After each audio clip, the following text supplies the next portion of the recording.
Welcome to Conscious I, living in authentic connection and harmony with self, others, and the world, featuring Ravi and Savitri.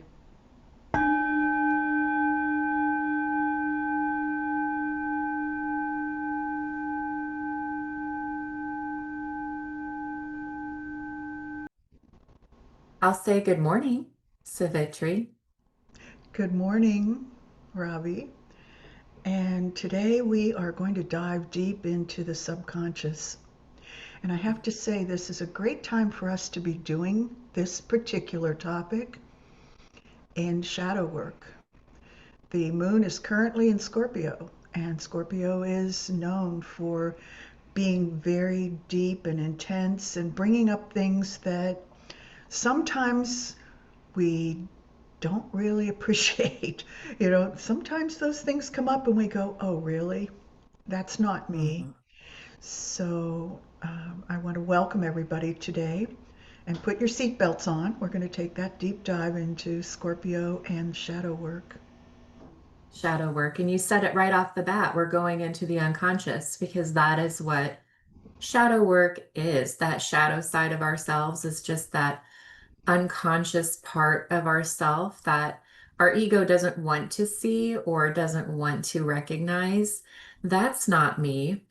And it's that part of ourselves that we may not exactly want to identify with. Um, yeah, so it's that we all have it. It's that unconscious aspect or the unconscious aspects of ourselves that we may not be so comfortable with. Yes, and it going back to Carl Jung because I really enjoy the perspective. And if anybody has an opportunity to look into his theories and ways of being, they're very aligned with Vedic culture. And a quote from him this morning, I think, brings us into one of our previous episodes, and I'll just let everyone decide for themselves. I do not know whether karma creates the ego or the ego creates karma. And we teased that out a little bit in our ego episode. And that is his portal or his entryway into looking at how the ego and shadows occur. And from those, then, as we know, actions create karma, thoughts create karma, and the ego often is highly involved in those things. And so it's a chicken and egg thing for him. And his writings really go into a lot of exploration around that. I'm just chuckling inside because we didn't talk a lot about together about what we were going to research on this topic. And here I'm like right there with you. Carl Jung was my reference as well.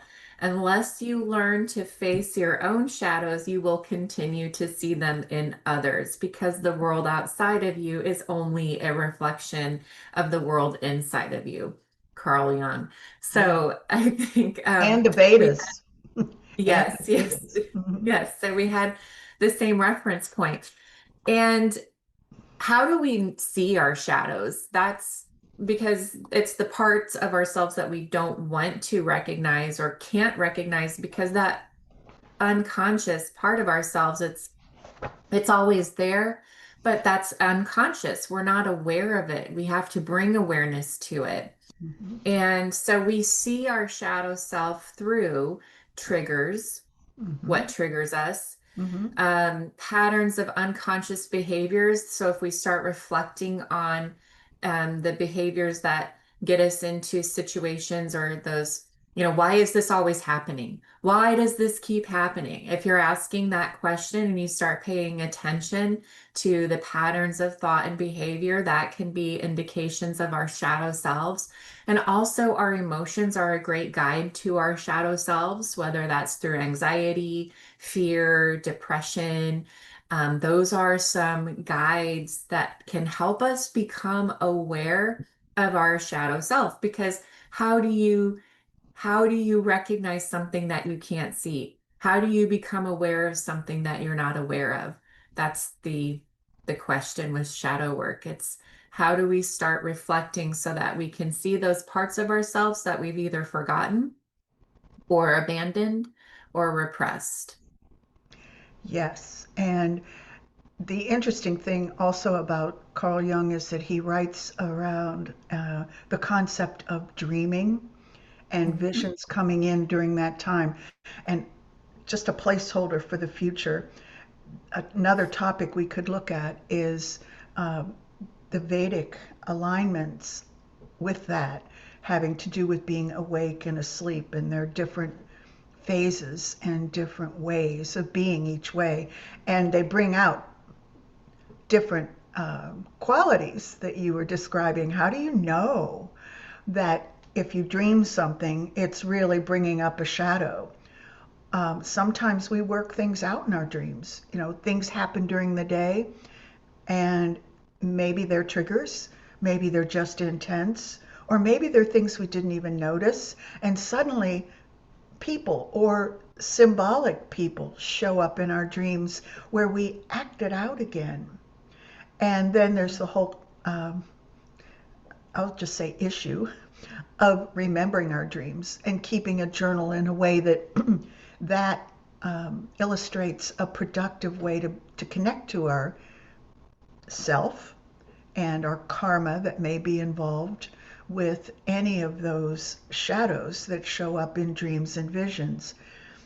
But I like what you said around the um, the topic of seeing things in other people that really are a reflection of who we are. And from a karmic standpoint, we didn't really go into this much in our previous episode about karma, but we alluded to it. And that is that often conflicts, disturbances, and short term relationships might be ways that we work out our shadows, then we resolve the karma. So we can almost think about shadow work and karmic resolution. They're not exactly the same, but they are so deeply related and intertwined that uh, when we do discover a shadow, we might say, this might be karma, especially, you mentioned patterns and cycles and things come back. And, sometimes we meet the same people over and over again and have the very same circumstances happen in that relationship. And we get caught in that Rajasic way of trying to manage the shadow and the karma. And you said avoid it. Well, now we get down into the Tamasic way. Where, no, that's not me. I'm not going to deal with it. There's inertia involved. And I'm just going to forget about that for now and maybe it'll go away. So Put it to moving bed. into a more sattvic way of managing our shadows really means having a sense of detachment and neutrality when it occurs. And we've talked about this just about every single Mhm. episode. Is that neutrality and detachment are key to um, our life and the way that we walk our dharmic path. And it's really about what, why do shadow work? It's about integration. It's about union. It's about unifying the whole self, embodiment, and really creating space for all of you. You mentioned something that came up in my life coach training so many years ago is that when we see things in others that we either greatly admire and respect or that really annoy us or turn us off or trigger us, those are aspects of ourselves. They're just reflections of things that either we don't want to see in ourselves, or that we do want to see in ourselves, or that we do see in ourselves, or we want to see more or less of. So it's all about that. Those folks are reflections. You keep getting the same lesson until you learn it. Yes, and And yeah, I know I've gotten many lessons over and over again. And I know I've said this in past episodes when it's like, it's that, why does this keep happening? And then when you finally learn that lesson, you were like, oh yeah, that was me. That was my lesson to learn. It's easy to point the finger and blame and um, put that onus on someone else. But if it's our lesson, we're going to keep getting the same um, be presented with the same people, situations, whatever it may be, until we learn what that was about. yes, and what just came to mind quickly was we talk a lot about practices and how Mhm. can practices help us with this. So, for instance, if you happen to have a dream one night that's disturbing because guess what? It might be shadow work coming up. And it just is one of those dreams that stays with you. And I think we all know what those are. And no matter what we're doing, it seems to be a shadow in everything that we do. When you come to practice, those are times when you really can take a good hard look at them and start dissecting it, especially in meditation. And I know that many times people say, oh, you need to be out of thought and out of awareness, and the mind is calm. And yes, that's all true.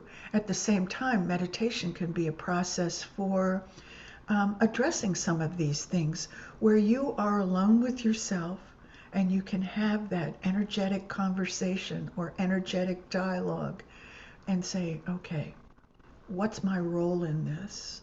How do I fit? How does this fit into my life at the moment? And is there a resolution? How do I manage this? And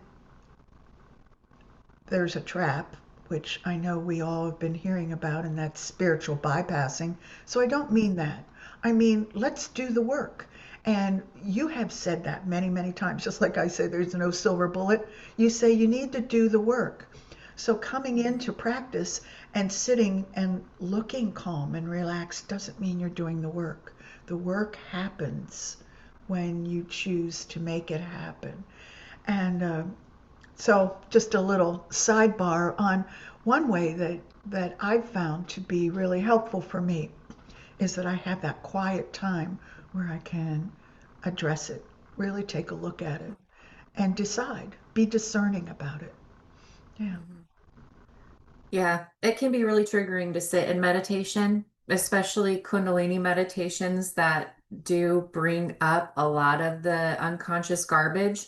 Um, I recall many times sitting in meditation and just like getting feeling like really rageful. Meditation is not always about just sitting there and peace and bliss. The whole purpose is it does bring up a lot of our unconscious thoughts or patterns, feelings, and then we it's our job to then process them, to make meaning of it, to Mm-hmm. make Mm-hmm. meaning of what's coming up for us. And if I can go back just a little bit to talk about how these come up in us, Yes. where do these come from? Where do these unconscious patterns come from? And it's again, going back to that, what have we forgotten? What have we abandoned in ourselves? What have we repressed? A lot of this comes from childhood wounds, things that we experienced at a very young age before we could fully emotionally or mentally process them. Um, things, when we learn to repress what we've expressed based on other people's responses to that. um, I know have tied some of my patterns through practice back to very specific occurrences in my childhood. For one example, um, I have a tendency to use humor to mask emotion. So if I'm feeling hurt or something else, I will default, one of my default reactions has been humor. And it took me, I don't know, it was, years ago, but I, I recall, so I was in first grade. And at around that time, I probably, I'm undiagnosed ADHD, and it was just very comfortable for me to stand and do my work, whether it was at my school desk or I Mhm. would stand at the dinner table and eat my dinner. I wouldn't realize that I was doing it. I mean, this is many years ago. This is long before they came up with fidget toys and things, Mhm. for folks who need that kind of stimulation in order to stay focused.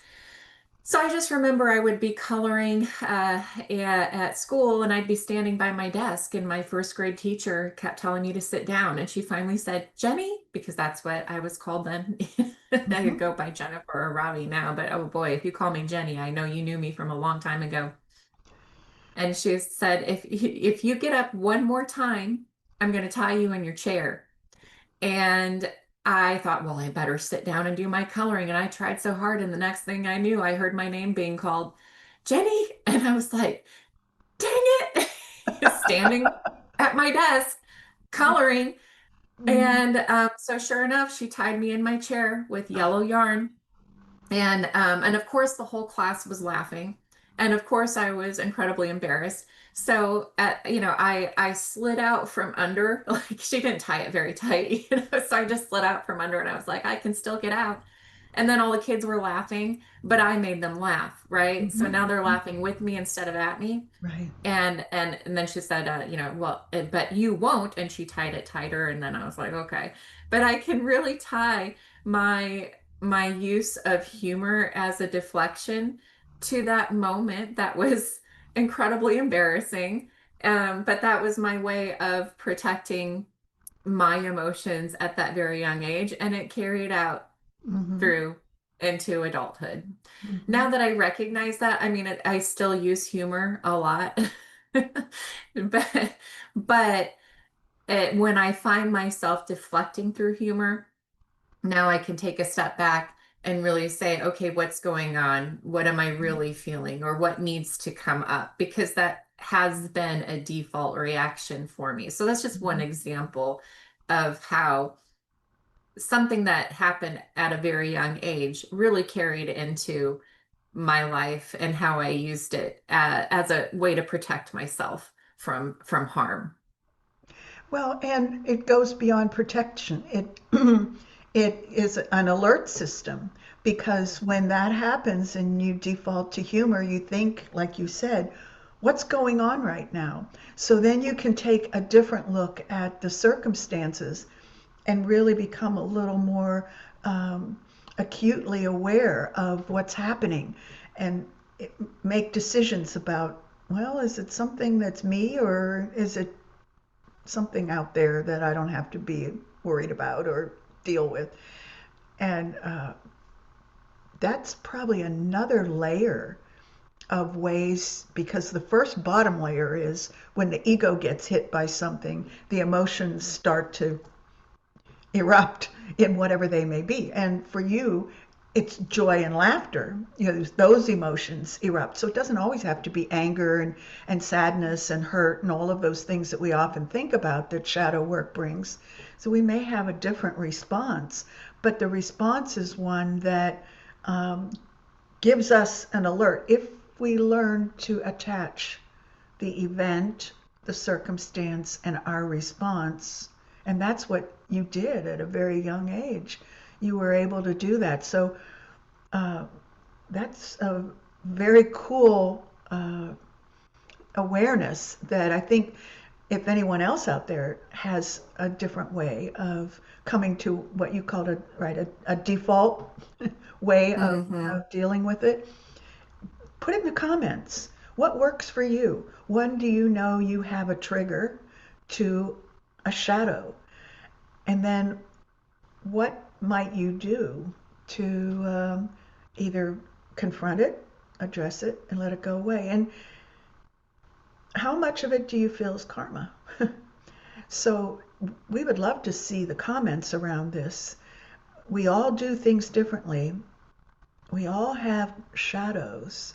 That's why we're here, to pay those karmic debts and enhance the soul and give the soul the experience of coming through difficult situations. And that's a rather fluffy, difficult situation. I mean, we have traumas, uh, other, childhood wounds maybe they're tied to abandonment. Um, you know, not to, that's a pretty light situation, but it was interesting to me as that came into my realization Mm-hmm. that I know why I do this. I know why I default to humor.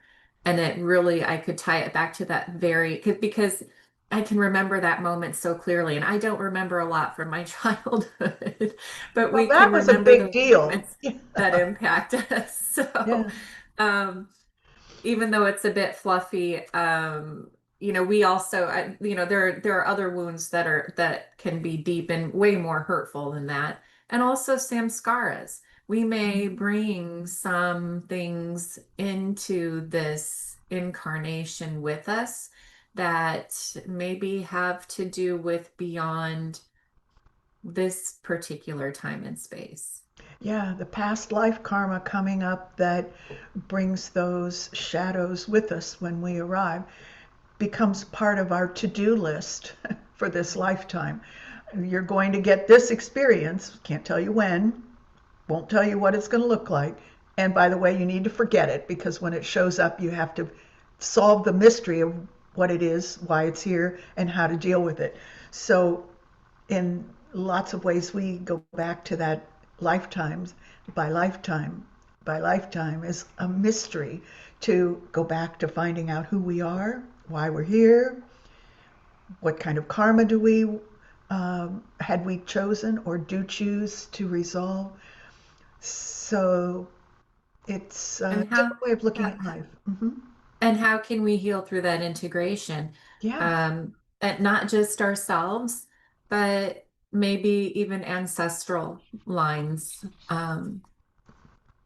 that we can heal. Going back to that um, earlier on when we talked about Thich Nhat Hanh, touching, can we come to that place where we can, um, touch the window of the soul, where we can, transcend that space and time and heal not just ourselves in the present, but also in the past or the future.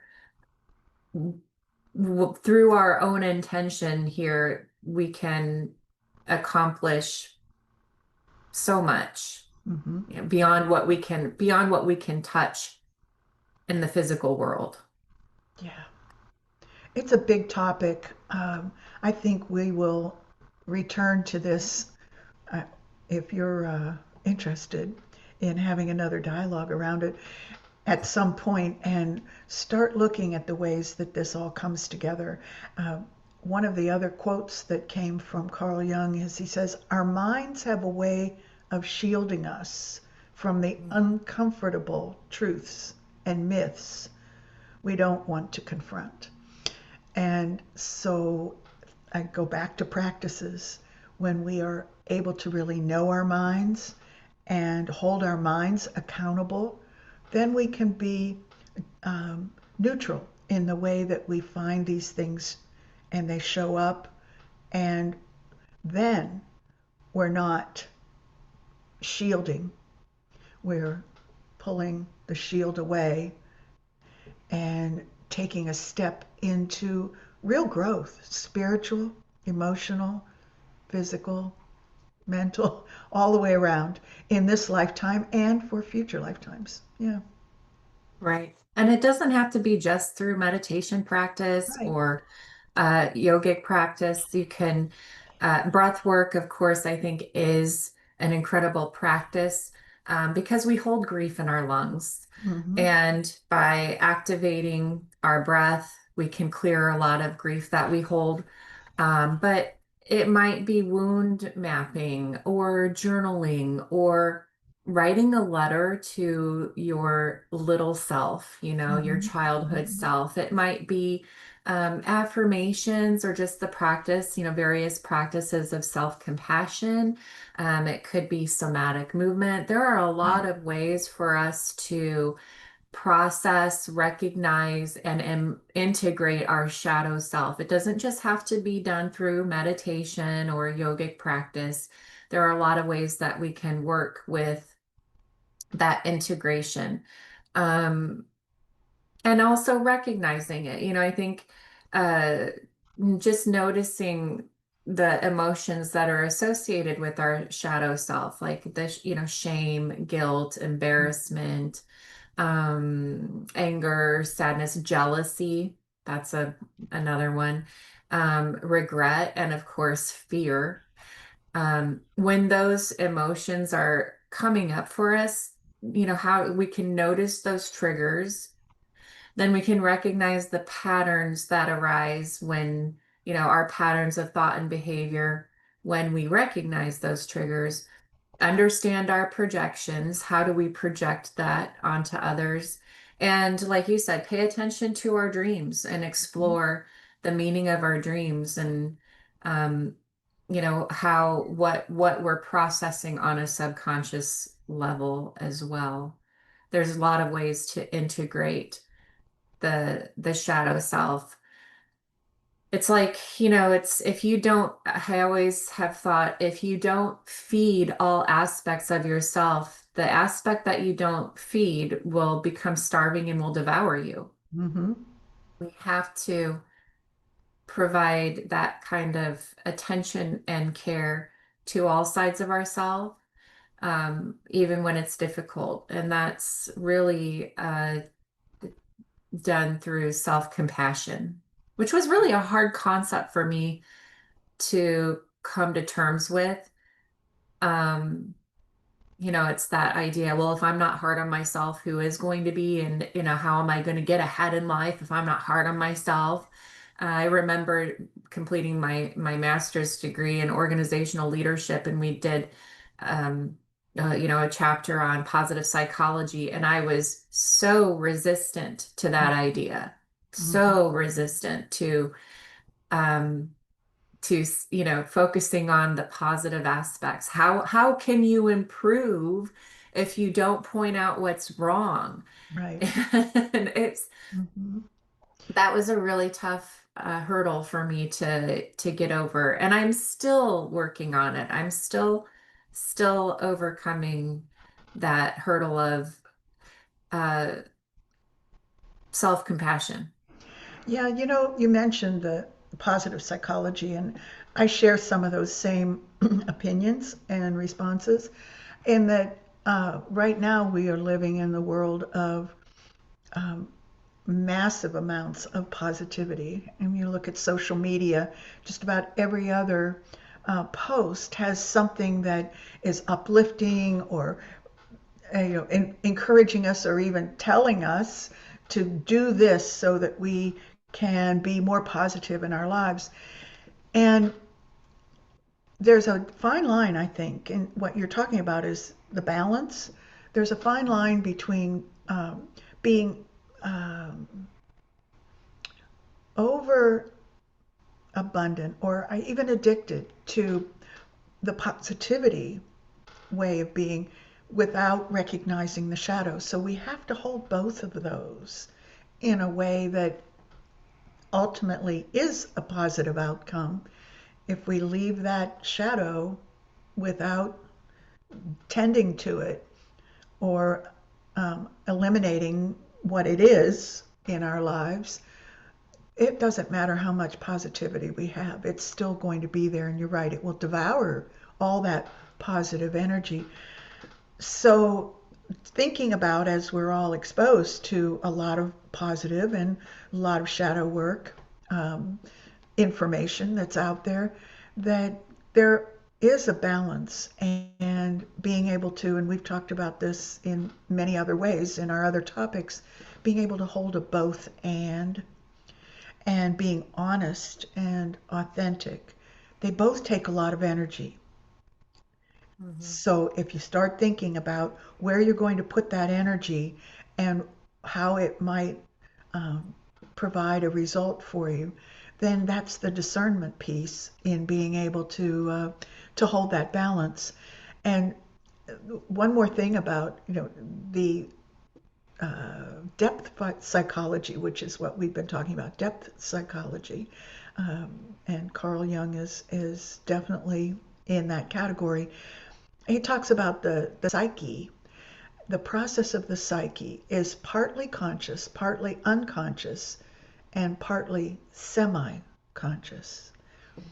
And you mentioned the conscious and unconscious, and that semi conscious comes to us in ways of synchronicities, triggers.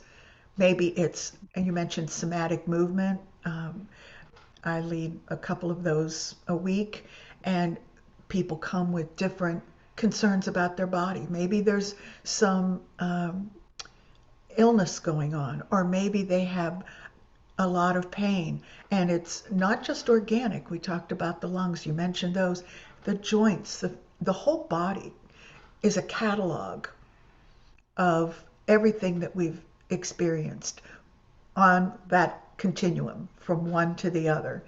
And in somatic, often we get things that bubble up, and people will come back and say, I just started laughing hysterically. I don't know what was up with that.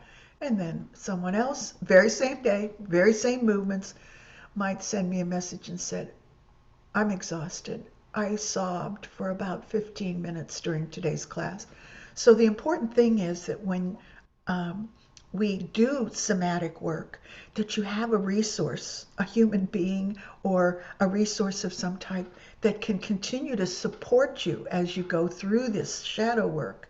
And because sometimes it can be very much awakening in a way that is overall good for us, if we want to say good, bad, and bring a judgment to us.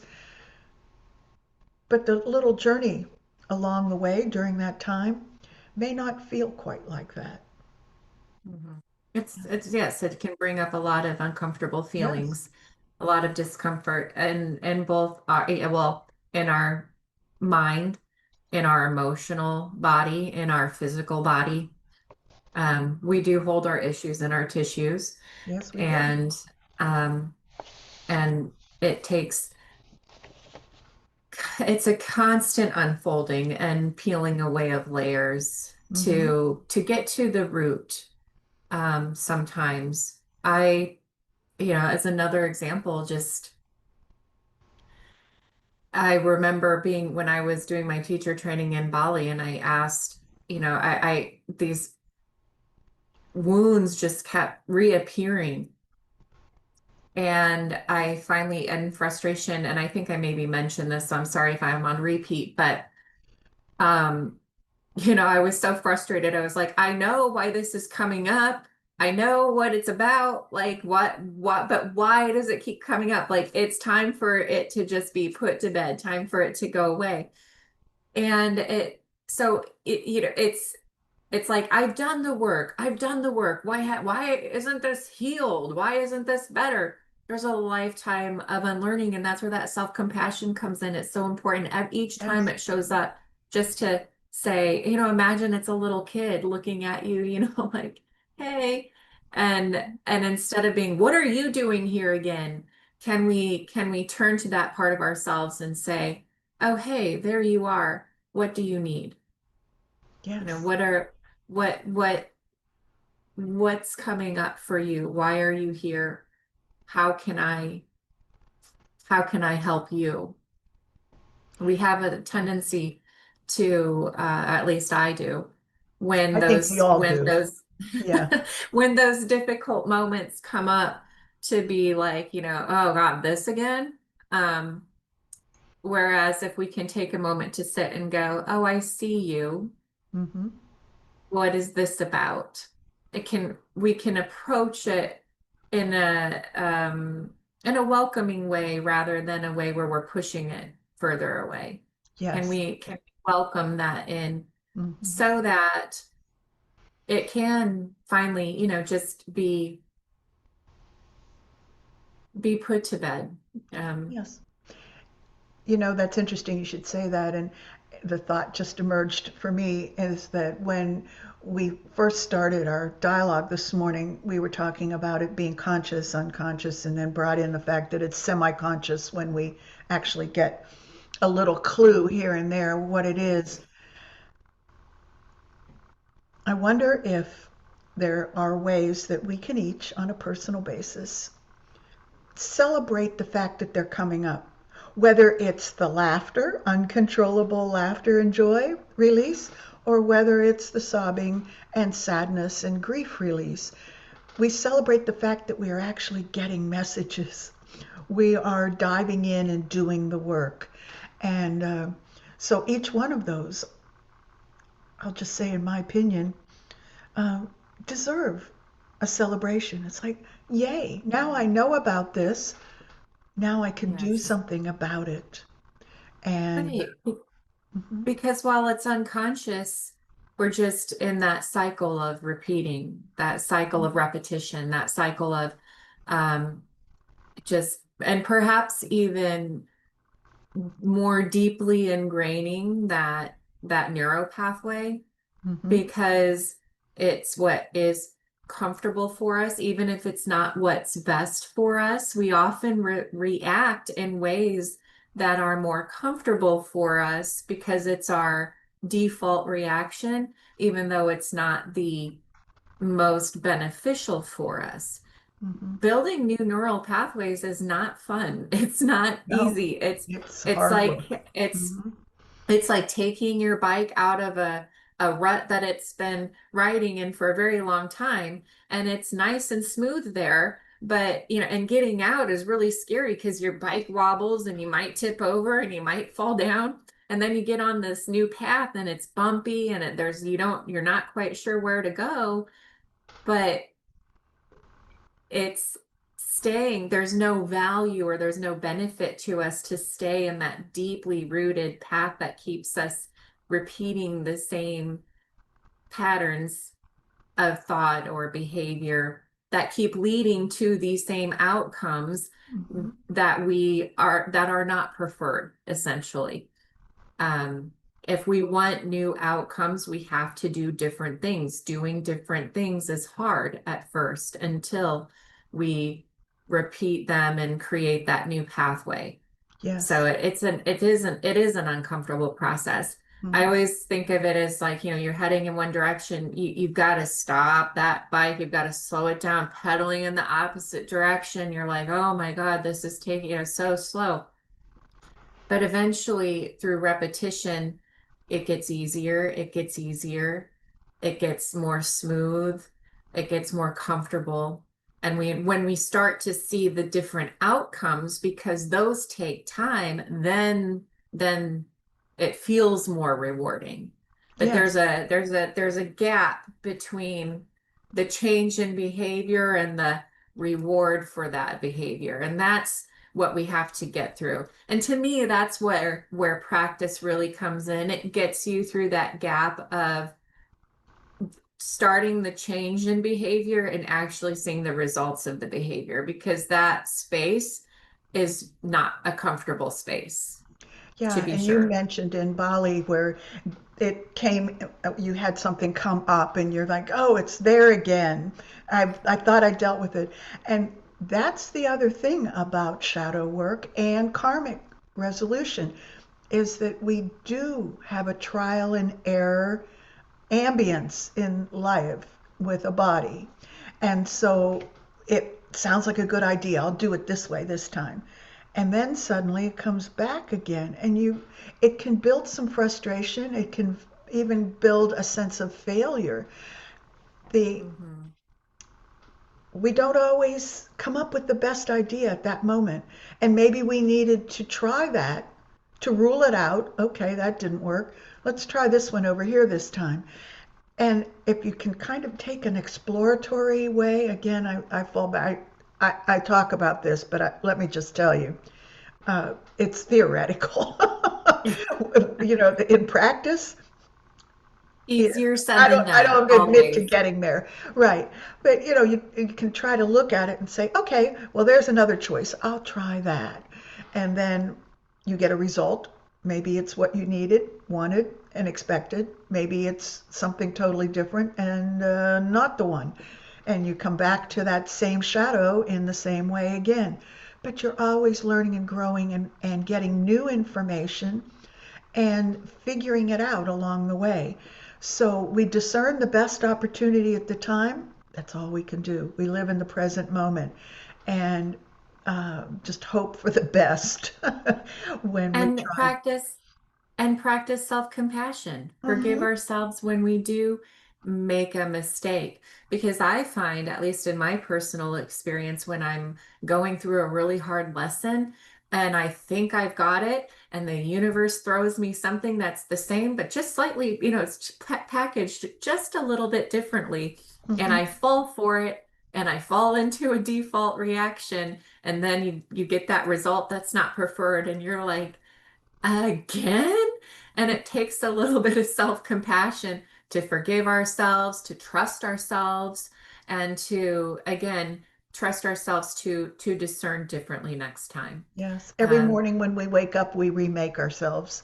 And every night when we go to sleep, our mind, our subconscious, and our soul help us with what the next plan is going to be for the next day.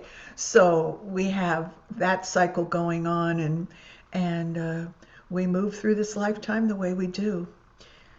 So, whew, again, I'll say we covered a lot of territory today. yeah, and I think there's a lot more that we can dive into on this topic in the future. But yeah, I mean, to our listeners, what have you seen in your own lives coming up? That's what I'm curious, because Hmm. I think, sharing those experiences again helps us see ourselves more clearly. We learn It's from each through, other. Yeah, yeah. And these are the parts of ourselves that we don't want to share because we're afraid of that judgment. We're afraid that this is, oh, well, it's not, it's, the shame, the guilt, the fear, embarrassment, all of those things. We don't want to feel those things. Those aren't comfortable feelings, but we're all in this messy place together. And it's in sharing these experiences with each other that we can help each other see ourselves more clearly. And it's very easy to have compassion for others, but not for ourselves. right. Or if you're, and I think our level of self-compassion does also impact our level of compassion that we give to others. Right. If we're not able to forgive others, maybe look and see what you're not forgiving in yourself. Exactly. If you're not able to have compassion for others, where is that lack of self-compassion in yourself? Yeah. Yeah. So, yeah, it's a lot. We'll be back with this, I'm sure, and we may even think about crafting a workshop where we have some practices around that. So stay tuned for that as well as we start to evolve. Yeah, because we all deserve, I think, a more compassionate world to live in. That's right. Yeah, I agree. Yeah.